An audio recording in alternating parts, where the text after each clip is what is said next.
yang terbaru. Jadi saya terus terang saya nggak tahu untuk parking bignya, saya nggak tahu. Saya jujur saja saya nggak tahu gitu loh. Ya, tapi alhamdulillah kan, terus ya mungkin dilihat dari bagian saya terus lolos gitu loh. Nah, training lagi dibotak lagi, di pintalsik lagi. Pokoknya setiap kita naik grid, pintalsik naik apa?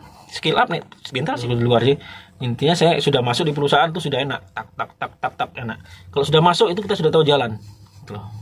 Awal kita membuka jalan tuh memang ya gitulah.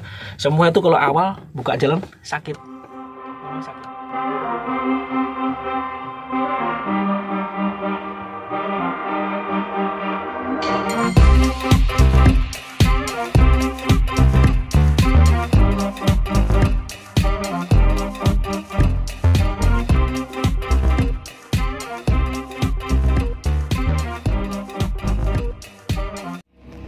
Halo, assalamualaikum warahmatullahi wabarakatuh. Ketemu lagi dengan kita Nanang Gadget Channel. Salam sehat sejahtera, sukses buat kita semua. Untuk kesempatan kali ini, mumpung saya ada waktu ya, ada jeda waktu, belum bisa mulai kerja karena tadi malam habis diguyur hujan ya. Jadi masih menunggu sore peri. Jadi ini saya buka-buka tadi di channel saya, ada salah satu komentar yang mengenai dia tanya dari teman kita tanya dari salam kenal. Nah, dia tanya mengenai Om, kalau seandainya kalau mendapatkan sertifikat HD dan simper itu gimana, dari mana gitulah istilahnya kan. Nah, untuk kesempatan kali ini akan saya sedikit cerita ya mengenai pengalaman saya bisa mendapatkan sertifikat itu ya. Yang pertama dulu saya bukan pernah ke HD dulu ya. Yang pertama dulu saya pernah kerja di salah satu tambang ya, tambang baru buka. Atau itu pas tambang baru buka yang ada nggak jauh dari tempat tinggal saya yang ada di Kalimantan Timur ya, ada di Perahu sana. Itu saya masuk pada waktu itu non skill. Itu tahun 2009 kalau nggak salah, akhir 2009. Nah, di situ saya masuk, awal saya sebagai helper ya, helper fuel, misalnya helper fuel. Terus nggak lama kemudian 3 bulan saya langsung, karena saya sudah punya dasar bawa truk kecil ya, bawa mobil kecil. Jadi saya waktu itu helper, saya belajar lah, karena saya connect lah jadinya connect. Jadi saya belajar sama supirnya. Kalau malam saya bawa ngisi tower lamp, saya bawa untuk diam-diam lah jadinya, diam-diam gitu. Nah, waktu itu unitnya itu Renault Karak ya. Nah, waktu itu Renault itu ya saya bisa terus ke tempat itu pada waktu itu karena saya sudah di dalam ya, saya sudah dalam kerja, makanya saya pesan pada adik-adik yang penting intinya sudah masuk ke dalam dulu, masuk ke dalam perusahaan, biar perusahaan kecilnya kayak apa pokoknya udah masih masuk gitu loh, kalau memang kita merasa masih non skill. Nah, ini dalam 3 bulan perusahaan itu kan udah mulai membesar, udah mulai datang alat-alatnya, sudah mulai banyak alat-alatnya, pasti dia menambah fuel lagi, menambah minyak lagi untuk solar lagi, truk solar ya. Jadi ada lowongan untuk driver solar ya kan. Jadi ya saya mengajukan diri, bilang, Pak saya udah bisa Pak, masa udah bisa? Ya pada waktu itu SIM saya masih B1. Nah jadi saya oke, kamu ikut tes. Udah saya diikutkan tes kan. Ya namanya kita sudah di dalam kan, tes kan enak. Namanya kita udah kenal semua bos-bosnya, udah kenal apa semua ya. Enak kita. Udah. Jadi kita tinggal ya asik aja lah. Jadi kasih tahu sama dia jawabannya apa segala macam ya aman, langsung lolos ya gitu. Jadi saya jadi helper itu cuma 3 bulan aja. Begitu saya bawa fuel, jalan saya bawa fuel. Terus selang berapa bulan saya bekerja, kalau nggak salah kurang lebih 5 bulan kah? 5 bulan saya bekerja. Itu ada training ya, ada training waktu itu kan karena unitnya kan pakai pulpo ya, pakai pulpo. Pulpo 40E itu ADT ya, pakai ADT Arctic gitu. Jadi diberi kesempatan karena kan kita orang fuel kan banyak waktu senggang ya, habis ngisi fuel santai ya kan. Nah, di situ saya ikut, disuruh juga itu, udah Nang kamu ikut Nang. Ikut apa? Ikut aja sudah duduk sudah dalam. Ikut saya dalam kan ikut absen ya, saya absen di dalam. Saya absen, nama kita ada tercantum di dalam kan. Nah, tercantum di dalam, ya udah saya ikut aja. Nah, saya ikut, begitu terdaftar nama kita ya ikut tes lapangannya, ikut lapangannya ikut. Nah, saya nggak nyangka, saya nggak ada berpikiran dapat sertifikat, nggak ada berpikiran. Yang penting saya sudah mengetahui sedikit banyaknya ilmu gimana caranya pengoperasiannya, pengoperasian udah tahu gitu loh. Jadi pada waktu kalau sambil berjalannya waktu itu nunggu unit baru lagi datang gitu loh, nunggu unit baru lagi datang. Nah, tapi nggak lama kemudian saya terus resign dari tempat itu. Jadi saya belum resmi bawa itu, cuma sudah pernah bawa gitu loh, sebagai spare aja gitu. Nah, untuk menunggu unit selanjutnya baru saya dinaikkan ke ADT gitu loh. Yang penting sudah pernah ikut training. Terus saya pindah di perusahaan lain gitu loh. Nah, terus sertifikatnya itu nggak langsung dikasih ya. Sertifikat itu nggak langsung dikasih. Seandainya nanti teman-teman apa training gitu, itu sertifikat nggak langsung dikasih gitu loh. Nah, Udah, itu dulu cerita saya ya, cerita saya yang dulu ya, cerita seperti itu. Dan sertifikat itu saya dapatkan seperti ini ya, ini sertifikatnya, ini dari Intracopenta ya. Dari Intracopenta langsung Jakarta waktu itu, yang training langsung dari Jakarta. Biayanya bukan kecil tuh, biaya besar itu, perusahaan yang bayar semua. Nah, gitu loh. Nah, jadi yang kedua itu ada lagi tuh, kita mendapatkan contohnya macam training ya, macam press guarded itu kan, itu bisa mendapatkan sertifikat tuh. Habis selesai training, magang, itu sebenarnya sudah ada sertifikatnya. Cuman biasanya itu perusahaan tuh punya target. Kalau nggak salah itu, kalau saya dengar 3 tahun masa kerja ya, 3 tahun dia bekerja, baru nanti dia resign ataupun dia PHK, itu baru dia dikasih sertifikatnya. Nggak langsung selesai setahun habis magang langsung jadi karyawan langsung sertifikat dikasih. Nggak, perusahaan tuh nggak mau seperti itu, dia merasa rugi. Ruginya kenapa? Kalau sertifikat ada di tangan sampean, nanti sampean resign pindah ke tempat lain gitu. Karena biaya training itu mahal. Biaya training untuk pembelajaran unit sangat mahal, bukan sedikit. Apalagi macam press guarded ya, semua makan, tempat tinggal, semua kebutuhan kita dibayar sama perusahaan, bahkan dikasih uang saku, ya kan? Sudah cukup luar biasa itu pengorbanan perusahaan untuk mendapatkan bibit-bibit sebagai operator ya. Jadi dengan kata jasanya, yaitulah kita harus mengabdi dulu sama dia 3 tahun atau bagaimana, dikasih. Karena ada teman juga begitu, bekas press, dia baru 1 tahun dia resign ya, dia resign itu nggak dikasih sertifikatnya, itu belum dikasih, cuman dia dapat surat pengalaman kerja, itu sudah modal dia untuk kerja tempat lain gitu loh. Kalau saya ya, kalau saya dulu ya dapatnya dari seperti itu. Saya masuk dulu ke tambang, baru saya bekerja, baru saya ke training. Demikian juga macam sertifikat yang ini ya, ini sertifikat 465 yang saya dapat dari perusahaan tempat saya kerja sekarang ini. Itu dulu awalnya saya masuk itu 2017 saya masuk di perusahaan tempat saya kerja ini.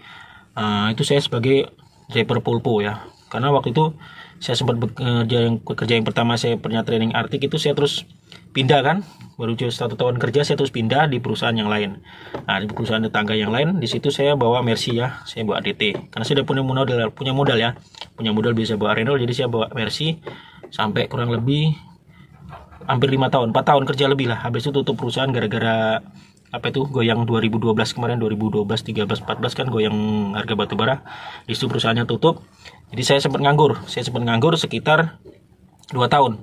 2 tahun itu saya bukan nganggur ya, istilahnya saya membantu usaha keluarga ya. Saya membantu usaha keluarga sampai 2 tahun.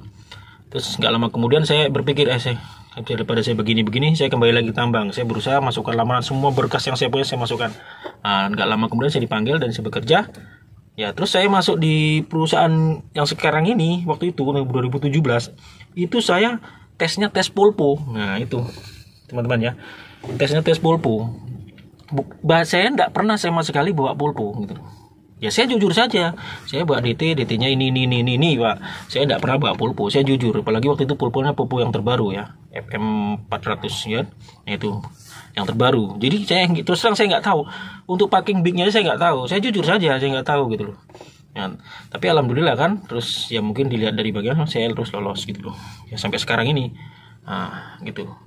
Makanya kalau teman-teman punya pengalaman Hino, punya pengalaman truk yang merek lain, ada lowongan pulpo, masukkan saja gitu loh. Ya ngomong aja jujur, terus terang saya nggak pernah bawa pulpo gitu loh.